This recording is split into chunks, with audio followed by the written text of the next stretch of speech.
I had the pleasure of speaking with Spencer Campbell, a professional in the filmmaking industry as well as creator of his own YouTube channel, Spencer's Adventures, where he uniquely breaks down consumerism, frugal living, and the importance behind intentionally using technology. I thoroughly enjoyed gaining insight into his perspective around how to break free from our consumerist culture, the importance behind finding balance when pursuing financial independence, as well as frugal living tips when gaining control of one's financial journey. I hope that this conversation is able to provide as much value to you as it did to me. Thank you all so much for your support. We never realize and then address the false beliefs that we have in our life, and we kind of just adhere to the social norms.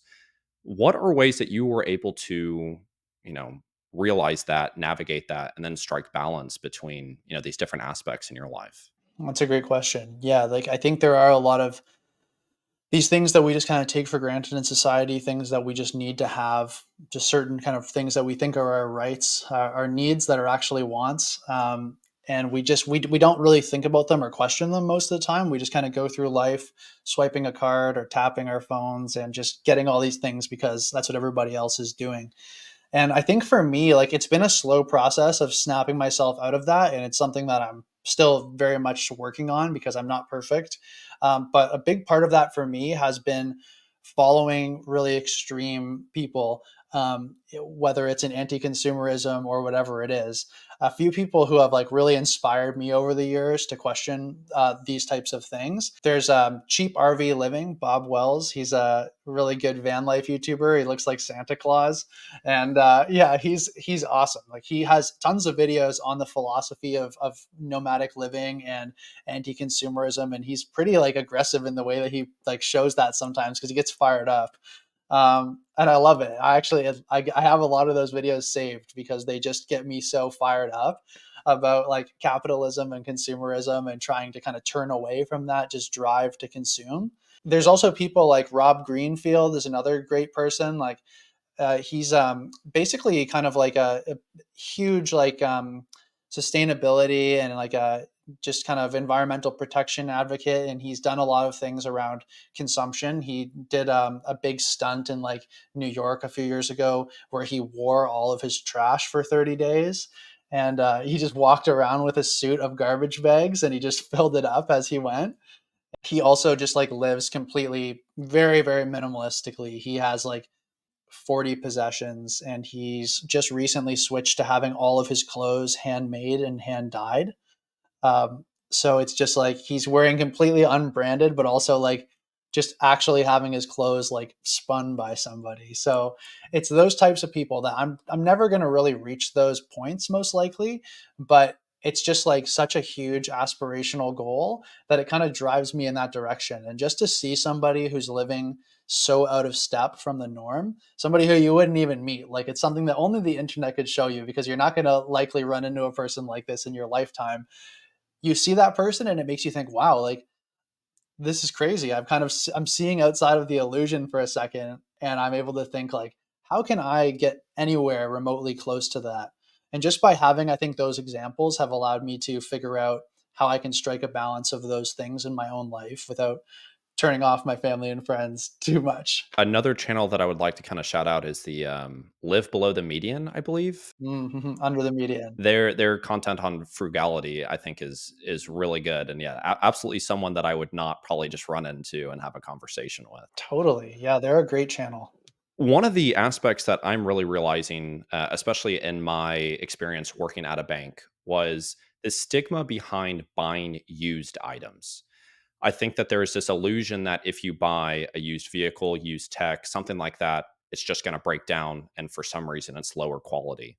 You and I both talk about on our channel that primarily we buy everything used, especially the tech that we have in our life. What are some ways that you were able to kind of realize, yeah, buying used items are just as good, if not better, than going the more expensive, newer route, I guess.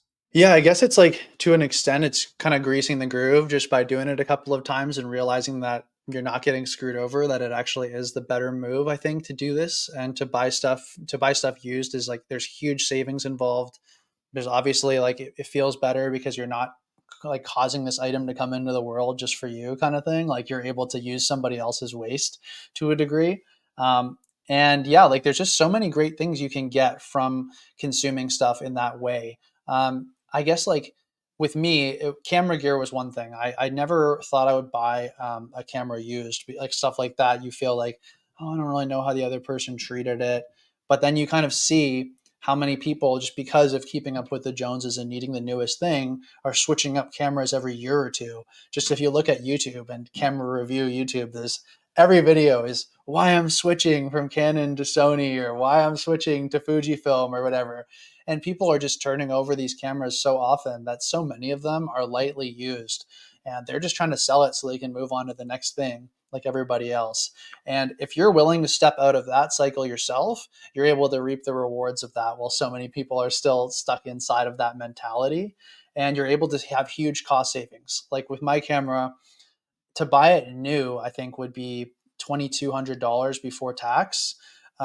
So yeah, we're into like $2,500, and I was able to get it used just earlier this year for like $1,500, and it had like a 2,000 shutter count, so it like had not been used. It came with like extra accessories and all of this stuff, right? And it's been great for me. Like I'm using it right now. I have no complaints about it whatsoever. And another great benefit of that, something that people can really think of as a huge pro for trying things used, is it then lowers the cost of ownership overall. If you want to try out new items and you want to maybe move over to a new thing, you're not going to be like paying out the nose for it originally and then taking some huge depreciation when you sell it soon after because you weren't satisfied with it to move on to something else. So like for my example as well with my computer, I had a Mac Mini earlier this year. And yeah, I liked it, but when I was traveling so much for work, I really wasn't able to do the editing because I wasn't bringing it with me. So I was like, okay, I think I actually do want to have a laptop because with the stuff I'm doing here on YouTube now, it's a little bit too much to have to try to bring a desktop computer on the road with me. So because I bought that used, I was able to sell it for the same money I paid, but I came with a keyboard and mouse, and I kept the keyboard and mouse. And then I was able to use that exact same money that I got for it and buy this laptop. So it was just a complete like switch, $0 switch, and I got the keyboard and mouse to keep for free. So like that's something that would not be possible had I bought it new. And a lot of times, especially if you're like careful and you're patient as well, that you take some time looking for these used items. Some of them will be beat up. Some of them you probably wouldn't want to get. But if you just keep your like take your time and just keep your eyes peeled, you're going to find something that's in basically new condition and you're going to save up to 40 or 50% of new on something that's actually a relatively new item as well. So I think there's a lot of pros to buying stuff used. I think with cars as well, there's definitely a mentality that if you're buying a used car, you're buying some sort of jalopy, you're buying something that's not going to last. That's not been my experience at all. Every vehicle is always going to need maintenance or certain things done after a certain amount of kilometers or miles driven. But like in my mind, I'm like, even if I spend $2,000 a year repairing my car, like there's catastrophic, I need to do the brakes every year or something like that, it's still going to be less than a car payment, no matter what. Even the worst case scenario of repairs that I'm going to have over the ownership of my car is going to be cheaper than the average car payment over the course of 1 year. Most definitely. I mean, just $2,000 in repairs is 3 months of a car payment for the average new car, which is unreal. Exactly. What are some tips that you have to kind of be able to have that work the best for you? Yeah, it's like definitely it's be patient. um, because you definitely don't want to spring on the first thing. You might not get the best price. I would say they always say when you're doing a negotiation, the person who wants it the most is the one who's going to lose. So if you're patient, you're going to be able to also wait somebody out if on their listing and maybe get the best price for the item, which is going to help you if you decide to change it at some point. That you're going to be able to maybe sell it for close to what you paid. I always consider that everything that I own is for sale. I try to not like be too close fisted. Try to keep an open hand that anything that I have is I'm just using it for a time, and at some point it's going to leave me. And I want to make sure that I'm getting that for the lowest price, so I can try to get rid of it for a similar price, and it's not going to be too big of a cost of ownership. So patience is really the key tip for that. And then just not being super picky, um, being willing to compromise on certain things. Like over the weekend, I went to a community garage sale that was happening just around the corner from me, and I've been looking for a guitar amp for a really long time. Um, I've had different guitar amps over the years, and I just kind of wanted one for playing around my apartment. And of course, I wanted one that was like, some sweet tube Fender like amp, and it was going to be like 800 bucks. But at this garage sale, there was just this like decent little solid state amp. I'm getting kind of into the guitar stuff here, No, sorry no, that's guys. great. But yeah, but it was I negotiated it for 25 bucks. And it's like it's not nearly as good as the $800 Fender, but it does the job for me. I'm not super picky about it. The reality is that I haven't had an amp for my electric guitars for like 3 years. So I was just like I'm just happy to get anything that I'm able to kind of enjoy with this hobby, and it's only costing me a $20 bill. So just I waited. I wasn't really. It's been years. I've been kind of just looking for a deal to come about. Again, that patience element. And then when it just showed up for me, I was able to kind of embrace the serendipity of that and just take that opportunity when it came. And I feel really good about it. So I think it's really just ultimately it's just the patience and then not being too picky, and also I guess just having a lot of different sources which you check. So like I have, I look at Facebook Marketplace. I'm on Kijiji here in Canada, which is kind of like a Craigslist. And then also I go for walks every night around my neighborhood as well because people put so much good stuff out on the curb, and I honestly get tons of stuff. I got like a $250 Excalibur dehydrator, and yeah, like just a multi-level food dehydrator, and it was in the box, and it was perfect, and it was just on the curb. So it's like if you just go for a walk around your neighborhood, you're going to find really good stuff, like depending on where you live. So I think it's just really don't be picky, be patient. You don't need to get something right now, most likely. It's not a need, it's a want. And then just kind of be open, just look around on various sources, and even just look around your neighborhood. You're never going to know what you're going to find. That is just so surprising that someone would have just set a perfectly fine dehydrator just on the curb. It makes me think I believe a lot of people know that they have valuable items in their home, or they might not even realize that. But I feel like it's very overwhelming for them to find out how to sell it, or they think if I put out something, it's going to take 7 months for someone to be interested. I think that they just don't really know how to utilize the seller's market. What are some tips or platforms that you use to be able to resell some of your items? Yeah, great question. And I think you're right. Like, I think the average person is just so overwhelmed with stuff. Like, we have way too much stuff. I have too much stuff. And sometimes you just look at a pile of stuff and you think, like, "Oh, I just need this gone." And, there is probably maybe $1,000 in this pile of stuff in little different items, but you're just like, send it to Goodwill, get rid of it, right? You don't even want to think about it. And because you have so much clutter in your life, you miss out on like getting any of that value back because you just want to see it gone. And I think that's a huge argument for minimalism right there. But if you have the patience, if you're able to set aside a little bit of space and actually sell these items, I use things like Facebook Marketplace is good. I'm not a huge social media guy. I advocate kind of about being pretty distant from social media, but I think keeping Facebook around just for the marketplace feature is pretty good because I find that I get the biggest hit rate using Marketplace. There's a lot of people on there. So for both buying and selling, it's a great spot to go. Ultimately, I think that's the main spot for selling online. I've never really dabbled in eBay or anything like that. But if I had an incredibly niche item, I think that would be a good spot to put it as well.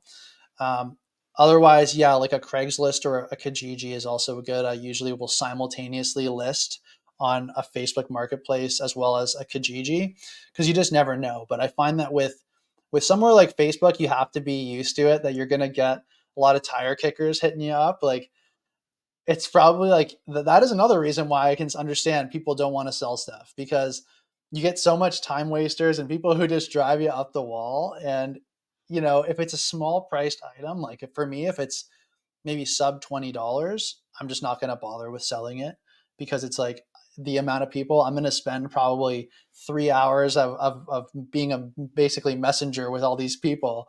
And I'm like, I could just go to work and I could make a lot more than $20. But if it's any sort of high value item, I think a marketplace like that is great, and it keeps that item in circulation. You don't want to see it go to the dump, especially if it's something that has a lot of life left in it. So reselling is a really good way to go.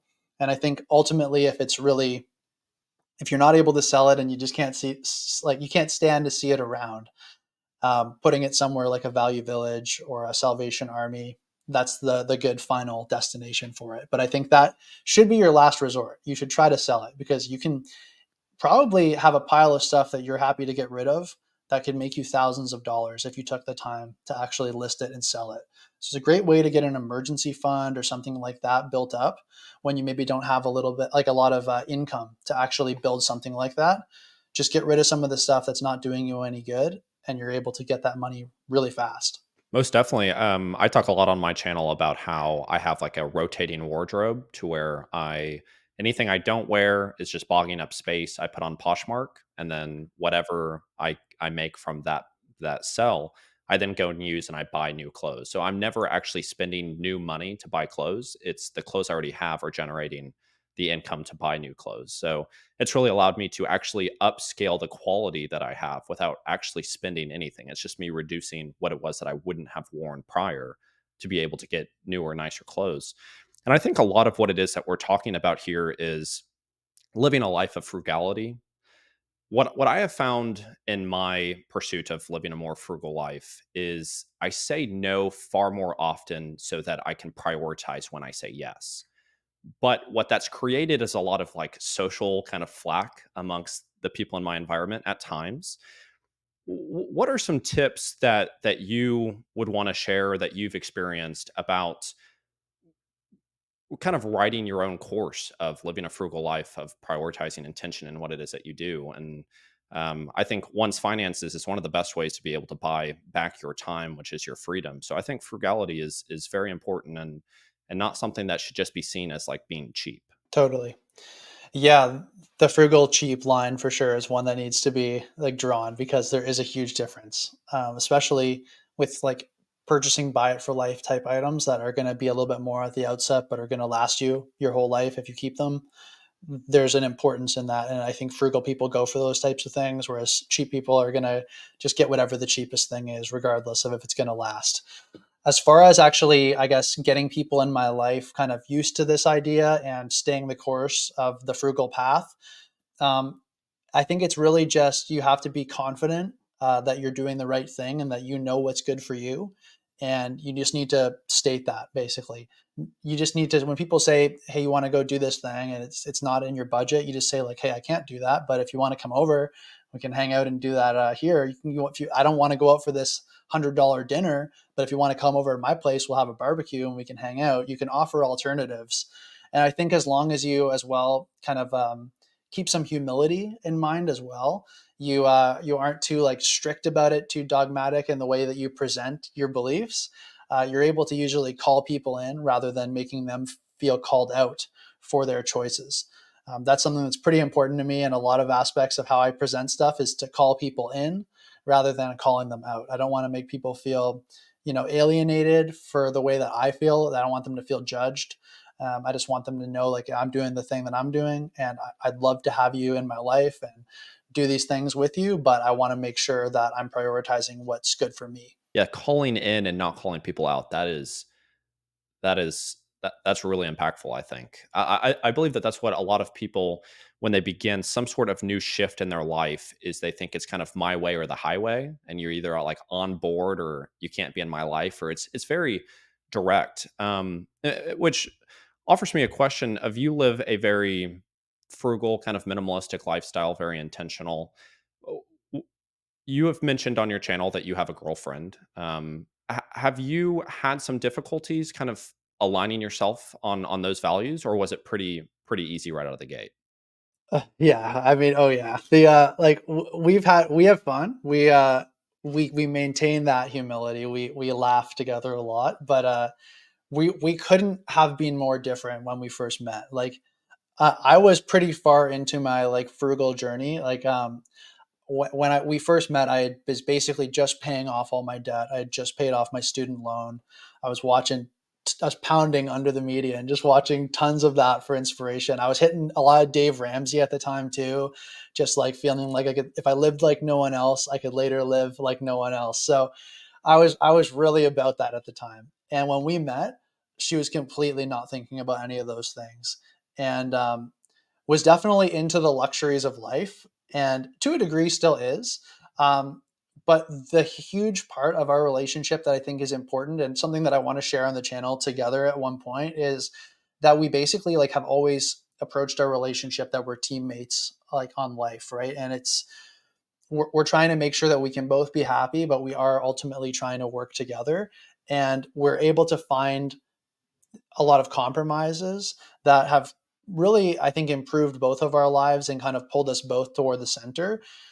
At the time when we first met, I was basically just eating cans of beans and like dehydrated food. Like I was living a pretty foul bachelor life. Like it was I was really just doing anything I could to live on the cheapest thing possible. So I was able to pay that debt off. And she approached a lot of these things in the compromise way was instead of eating the cheapest, like, canned tomatoes for your pasta and the cheapest pasta, let's make pasta sauce from scratch. Like rather than going to a restaurant, we're going to make like a restaurant quality meal out of healthy from scratch ingredients, which also is quite a cheap way to approach things as well. Quite a frugal way to approach things. And we found little kind of inroads like that throughout our relationship. And we've been together for 2 years now. And as we've gone, she's definitely become a lot more frugal. She set up a really good budget. I'm going to be showing that on the channel too, because she's like a master of spreadsheets for her job. And she has this super dialed in spreadsheet and was honestly able to help me because I just had a paper budget at that time. Like I was really, really old school with how I approached it. And yeah, she's also just kind of brought in a little bit of luxury into my life as well. Like part of being frugal isn't just depriving yourself as well. And that was something that early on I was missing a lot out on. I wasn't traveling whatsoever. I was really just cutting every expense possible. And to some extent, that was affecting my well being as well. I knew that it was going to be for a short period of time until I got this stuff paid off. But at the same time, it was kind of hanging around a little bit after I paid off the debt as well. I was still kind of living to a degree which I wasn't really enjoying it. So part of how she's benefited my life is she's taught me that you can still save money, but you can still enjoy the money that you make. Um, and you can do that in frugal ways. Those things don't have to be uh, polar opposites from one another. They can work together in tandem to make a happier, frugal life. And yeah, it's been a funny relationship that we've had, and I've benefited a lot from it. I think really what you're hinting there at the end to is one of the issues that I ran into when I was a part of the FIRE movement, which is something that you've recently been talking a lot more about on your channel. And that was working at a bank. I very much prioritized, I don't want to do this. I didn't like my job. I saw a lot of the issues people were making financially. So I thought, if I do the FIRE movement, this will be my solution to a lot of the things. But what I found was that I couldn't strike the right balance. It was I began to achieve the things and I kept taking the extremes, more extreme, more extreme. Doing the same thing, like you mentioned, refried beans, beef with a little bit of cheese was like my meal forever. Um, and that's what my girlfriend has helped as well, is introducing some of the, quote unquote luxuries into my life of I can have some blueberries and other stuff in my meal as well. Um, what are your experiences with the FIRE movement so far? Yeah, it's changed over the years. Like I remember listening to I think Mr. Money Mustache on the Tim Ferriss podcast, like in 2014, and at that time, like I was quite young, and I had just it was so distant from me. I was wowed by it. It was crazy to think that this guy at 30 years old was able to retire, but it was like I was making literally almost no money at that time, and it just felt like impossible. So I just kind of disregarded it. But occasionally, I heard little murmurs here and there from the FIRE movement. It wasn't really until I started to try to pay off my debt when I was actually working in my career now, that I started to think about it more seriously.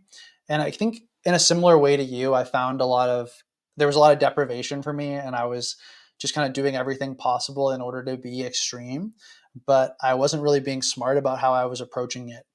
Like there's a lot of ways now. Like I've been reading the book Early Retirement Extreme was one that I read this year by Jacob Lund Fisker, and it's a really good book. It's a little bit different. It preceded Mr. Money Mustache, and it's basically about kind of being pretty extreme. He lives around like $7,000 a year, um, but yeah, exactly, it's extreme.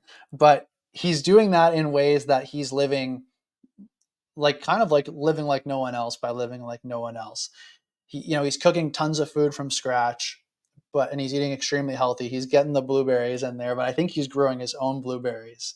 So he's finding different avenues to not need to supply the money by finding ways to provide those things for yourself through creativity and through your own work, but not through financials. So yeah, that was huge for me as well. Like I'm not really into the fire movement at this point. It's definitely something that's kind of petered off in popularity, um, probably to an extent as we've kind of come back up into like slightly better economic times.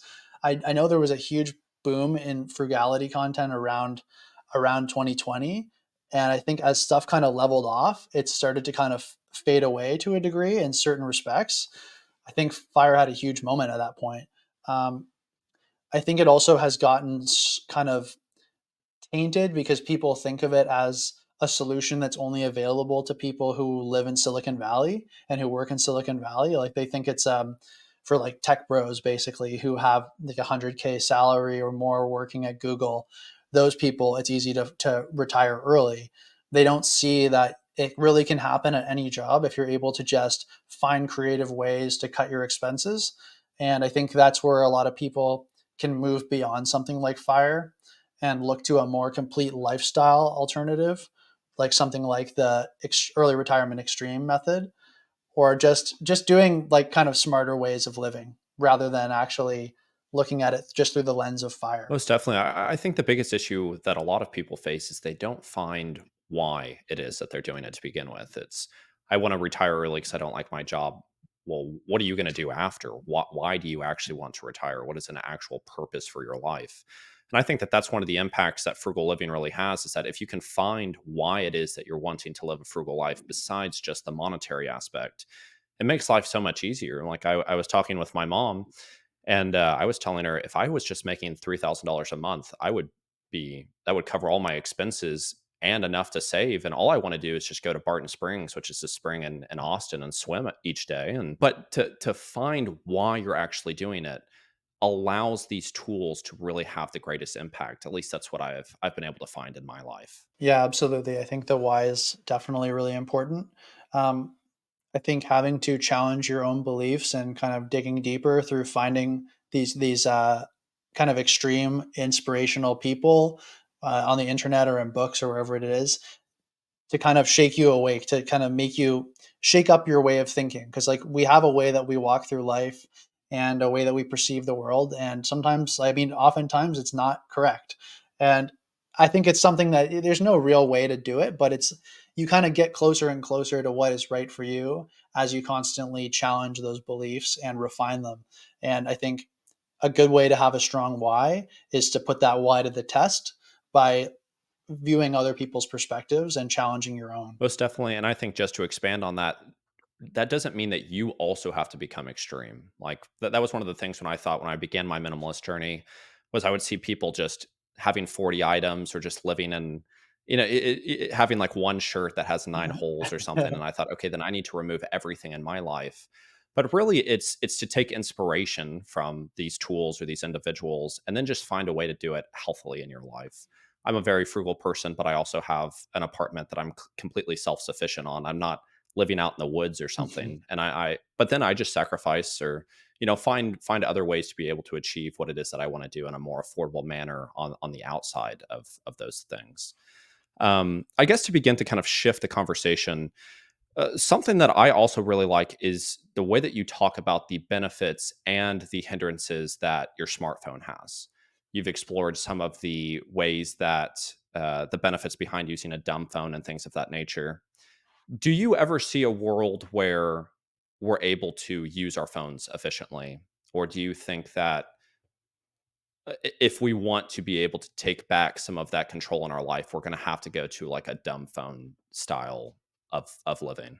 Yeah, that's a good question. It's interesting. I'm not sure like exactly how that would shake out. I've thought about this before, and I think a big part of it is just the way that the money is made for these companies in the smartphone market, right? It's so much of it is generated through advertising, like through social media. Facebook's biggest money, like I think 98% of their money comes from advertising. There's no user cost, right? It's one of those classic things that people say. It's like if you're not paying for the product, you're not the customer, you're the product. So it's like, the classic situation. And I think because of that, so many of these apps and things built into our smartphones are offered to us for free, or at least appearing to be free, that there has to be this element of distraction in order for companies to keep you looking at it so they can keep showing you advertisements that are funding those companies. So in order for that Mm. to go away and for smartphones to have the benefits that outweigh the costs, I think we would have to have a completely different approach to those applications. Like I think we'd have to pay for a lot more applications, which would then I think reduce the amount of applications people would use. um, and I think that's going to be a pretty hard thing to get people on board with, because people have gotten pretty used to this. You can just sign up for an app like an Instagram or a Facebook or a YouTube or whatever it is, and you don't have to pay. But then they don't like all of the distraction that comes along with it. But I think as long as ads Mm. is the market for it, those items have to be distracting. So for the, I guess, meantime, that's where I've went to things like dumb phones. I'm trying to go back to a little bit of a simpler time in technology in order to avoid some of those distracting elements that have come with the more modern iterations. But it's also got a lot of compromises on its own, because a lot of the wonderful features of the smartphone are absent in those types of devices as well. So it's really like neither is a win-win. I would like to see it Mm. become a way that these smartphones could be made to be less distracting, because they are really amazing devices and I've gotten a lot of benefits from having one. But at the same time, like the cost just can't be ignored. So it's very complicated, I guess. Yeah, that's really interesting. I hadn't ever thought about it in that context.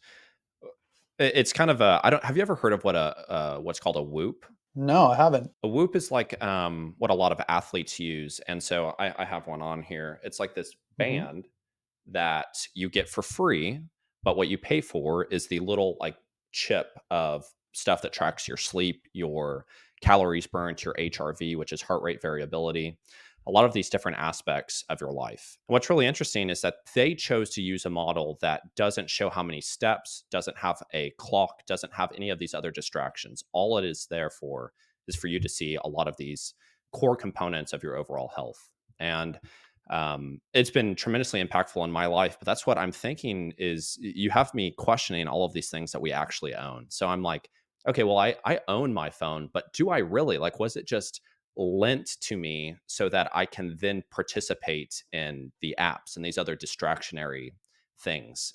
So it's a really interesting concept. What are some ways that you have found when you were using a smartphone that kind of helped eliminate some of the distractions for those that don't want to use a dumb phone but do want to be more efficient with your phone?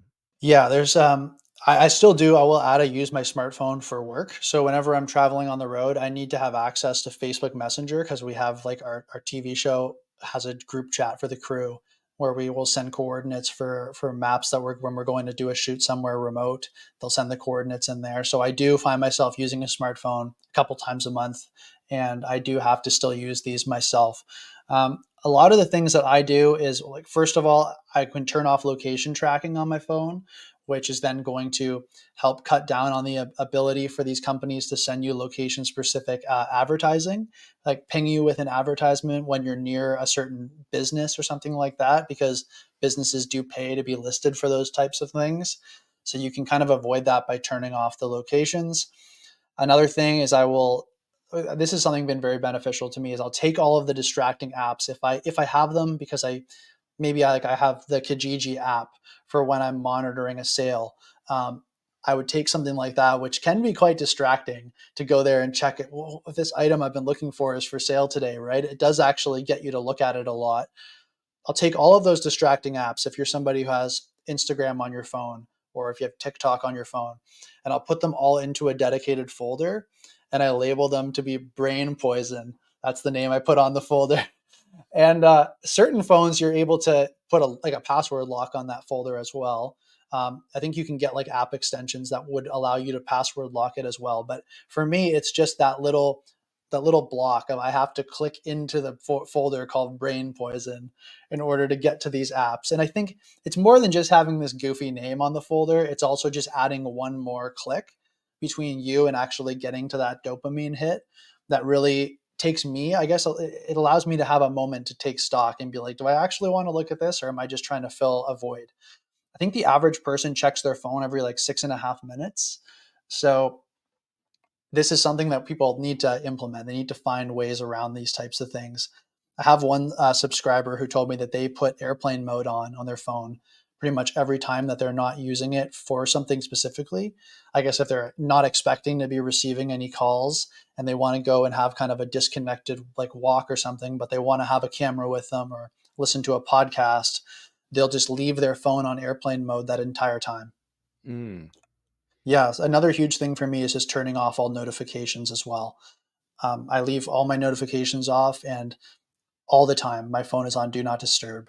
So if people want to call me, they just are aware at this point that they got to call twice if they really need to get through to me. And then all texts are delivered silently. I don't have anybody that is allowed through that. Like even my girlfriend, it's delivered silently and she's got to call twice. I haven't set it up that she gets to come through. It's just like anybody who calls, there's just no notifications for it. And that's been huge too, because especially with email notifications in the past, just promotional emails buzzing your phone and you think something important is coming through, it distracts you and takes you out of the moment, but it's just some old advertisement for ancient Greek coins. That's a real one from me. I bought some ancient Greek coins like 10 years ago and I still get ads for them. Yeah. Wow, that's wild. Uh, two of them, two little tips that I would like to share too is that I like to, if I'm using something that has a sign in feature, I sign out every time I'm done using it. So whenever it's almost like protecting myself, whenever I'll have that impulse to sign in, I now have to type in my username, type in my password. So it's creating a lot of these different, kind of like you mentioned, these little extra steps. And then I'm like, I don't want to do this. I can't remember the password to begin with. So then I just move on. Another one is to utilize the ability to change your screen to different colors. I keep my phone on the red screen consistently, so it doesn't allow the Mm, blue light to come into my eyes. And a lot of times, if I'm watching something or I'm doing stuff, I can't see that stimulating color because it's just red. And so I find that I get on and I do whatever it is that I need to do to utilize my phone, and then I'm able to get off without that kind of mind fog that I find happens a lot whenever I spend 10 to 15 minutes on my phone. So I think that there's just so many different ways I think that we could really try to utilize the impact of using our phone. Um, the no notifications has been the biggest impact for me as well. Of the likelihood that I think we have to remember that like 11 years ago, you had to call someone to begin with. You're not going to get there's not going to be an emergency to where someone texts you, "Hey, our house just burnt down." You're going to get a phone call. It's so in many cases, a text message, an email notification isn't going to be as important as you think anyway. totally. Yeah. I've almost never received a message like that. That is actually an emergency. Like maybe if even this is probably too high once a year at most. And again, everybody checks their phone every 6.5 minutes. So there's a lot of distractions that are coming through for maybe the one time in an entire year that the actual thing that's coming through is super important. There's a lot of different ways, like you said, that you can kind of mitigate that distraction. I will add one more thing. I just thought of it because I see it here. Is another thing I've done in the past, and I use it a lot now. Is I have this device called the Cell 2 Jack, and it basically allows me when I get home to put my phone in a drawer and just completely put it away if I want to have just no connection whatsoever. And I'll show you here. It connects with Bluetooth to this old rotary phone that I have. And this is like a 1970s, I think it's like a 73, something like that, Bell phone. And it's a rotary phone. It functions perfectly. I bought it at a flea market last year. And with the Cell 2 jack, it allows my cell phone to be the provider for this through Bluetooth. So when I put my cell phone away in the drawer, it's connecting to this device via Bluetooth. So any calls that come through will ring through this device. Wow. That's incredible. I'd never heard about that. Yeah. It's really cool. It's a very niche product, obviously. Nobody's really using this thing, but it's cool too because if you have a phone call, right, you can answer it like this, and then you can't walk around the house, right? You can't have your headphones on and just kind of like be mindless. It's like you sit down, you're having this corded experience where you're like, I'm going to sit here and I'm just going to do this call and then I'm going to put it down. So it eliminates some of the multitasking as well that I think happens when you're doing those types of things and you're able to be a bit more present in the conversation that you're having. So it's just kind of a goofy, like a little side device that I've been using, and it's a lot of fun. It's only like I think I don't know. It's probably cheaper in the U.S. It's only like 40 something dollars, I think, That's 2 streaming and services. it's been huge. Another thing, just to expand on that even further, of the intentionality with a phone call. I actually don't like doing phone calls because the majority of time, both parties are not only just sitting there talking on the phone, kind of like you have to do when you have that. So what I like to do is I actually FaceTime. So if I'm going to talk to someone, I want to see their eyes. I want to see, are you actually listening to me? Because I don't want to waste either one of our times. And a lot of people don't really want to FaceTime, so you don't actually need to have this conversation that bad to begin with. So that's just kind of another thing that I've done to really try to create this personal experience in a lot of the different things that we're doing. I feel a lot of us as individuals are feeling like we're being removed from kind of the society, and it's just becoming this big glob of just text bubbles and different things like that. I think you're right. I think it's like kind of a constant connectivity that we've had. These devices have kind of like they've given us a freedom, but then they've also kind of pulled us into this digital world where we are kind of expected to be able to be reached at all times by some means. And I think that's a cool way that you're doing it using FaceTime because like you're utilizing the technology that only could come with a smartphone, right? You can't use that on a dumb phone, but then you're using it to be more intentional and to minimize distraction. And it's cool that it's forcing the other party as well to pay attention. So it's like that's something you can't do with the dumb phone. You're taking your own attention and you're able to at least like do something about that. But with the FaceTime idea, you're able to take that other party and force them to pay attention too. Most It's great. definitely, yeah. I like to watch the Matrix movies at least once a year, and every time I watch it, I think I find it to be in some ways a lot more real than I thought the year prior. It's like this has a lot of merits that are very true. Sometimes I struggle with this kind of like just doom and gloom of like I don't know how to make an impact. It seems like things are just going to become us in some sort of artificial world, just doing text bubbles, all of these different aspects. What I feel that the content you do has you address the issue, but you also provide a lot of optimism, and that's very much what I try to do with my channel as well. What are some things that you're doing in your life, or what is your take on kind of where we're going as a society? Where do you think consumerism? It seems to be people are very much divided of going minimalism or almost hyper consumerism. What is kind of just your take on what's going on and the market and throughout the world? Yeah, it's interesting, especially with all this like AI technology. There's a lot of confusion, I think, around what that stuff can actually do and what impact it's going to have. It's created a level of uncertainty, I think, for people in my field and for tons of other fields as well. But it also has excited a lot of people too. So it's very interesting. I don't know with all this stuff. I think I'm not sure if it's going to continue to go more and more like polarized or if people are going to move into this consumerism and this kind of disconnection, giving up ownership to things more and more. Um, the reason that I'm kind of still optimistic and I present that on my channel is because I know that I don't have to do that. Nobody's putting a gun to my head and that I have to go along with the herd, right? I'm a free thinking person and I'm able to go and do what feels right for me. And I guess the only way that that sometimes is not possible is in your job. Sometimes, like you're forced to use certain technologies. Like at my job, I have to use a smartphone, right? I can't fully give that tech up, even though at this point I kind of would like to. But that's where the financial independence and the frugality stuff comes in for me too. Is by doing that, I'm able to then give myself the ability to make these choices. That if I don't want to use a job that requires me to use my smartphone, I can just turn that job away at a certain point once I'm in a financial spot that I know I can just keep doing my thing. So, yeah, I know there's a lot of things that I can't control, but I know immediately that there's a lot of individual changes that I can make that can make my own life a little bit more like I want to see the rest of the world living like. And it can start here at least. So, I guess it feels good knowing that at least the changes that I can make can impact me. And then I'm going to hopefully, that's what I'm doing my channel for. I'm trying to spread that stuff, meet like minded people, and learn new ways to do that better for each other. Because, like, you've taught me a lot of different tips today for how I could use my smartphone a little bit more intentionally.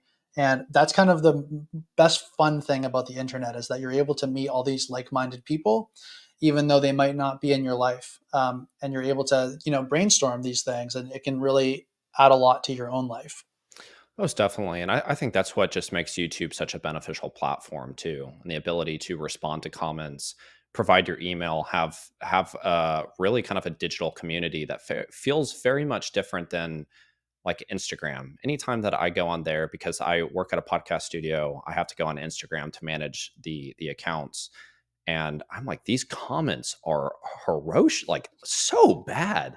But you don't see that really on YouTube. It's very much a different community. And I'm very much appreciative to be able to have a platform to share this and not feel like we're being, just destroyed at the stake for doing that. I guess as we begin to kind of wrap up this conversation, I feel that in a lot of ways, like we've kind of talked about, not necessarily being anti-consumerism. I think it's still important to buy goods that provide intention, but to again do it with intention. Don't just do it haphazardly. Living a frugal life, being intentional with your phone, living a minimalistic lifestyle. A lot of these things is kind of like a revolution or revolting away from the norm, kind of tying back to the beginning of the conversation. But a lot of these, I believe, stem from the false beliefs and the way that we think based off of what happened when we were a kid. I think a lot needs to be looked at for all of us as individuals of what had impacts in our life as when we were children. What would be a message that you would say to like a 7 to 9 year old version of yourself of, you know, of what you would want them to kind of really base or hold hope to, or what would just be a message that you would like to share to Geez, them? that's a good question. Wow, it's tough because you gotta dumb it down to a 7 year old's vocabulary. I don't know. It's like I know that a lot of like when I was growing up, there were certain things that I wanted that we just had to go without. That was just the way that it was when I was growing up, and that left me with a desire for certain things. That once I got to an age where I could buy them, I just started kind of blowing my money on those types of things. So